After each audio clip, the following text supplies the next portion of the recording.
Kamot ulo ang mga pasahero ng LRT2 kaninang umaga.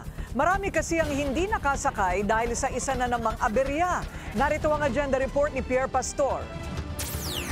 Abala sa pagpasok sa trabaho at eskwela ang dulot ng paghinto ng biyahe ng LRT2 mula Recto hanggang Antipolo Station kaninang umaga. Na-late si Vincent sa kanyang appointment sa UST dahil pagdating niya sa Masinag Station kanina, di na siya pinapasok.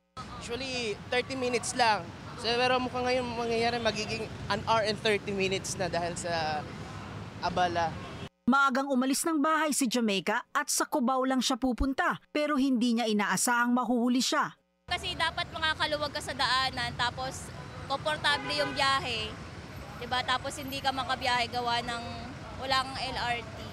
Ayon sa LRTA, nagkaroon ng degraded operations ang LRT2 dahil sa isang technical problem na mula raw sa Transformers 5 and 6 na nasa Santolan at Anonas area. Dahil dito nakatakbo lamang ang mga LRT trains sa pagitan ng Cubao at Recto stations. Agad naman nagpadala ang LRTA ng libreng shuttle service para sa mga stranded na pasahero. Nagpadala rin ng tulong ang MMDA at Philippine Coast Guard. Bandang alas 11:30 ng umaga, balik ang full-line operations ng LRT2 matapos maisaayos ang problema. Pero magpapatuloy pa rin daw ang libreng shuttle ride hanggang bukas June 26. Para sa agenda, Pierre Pastor, Billionaire News Channel.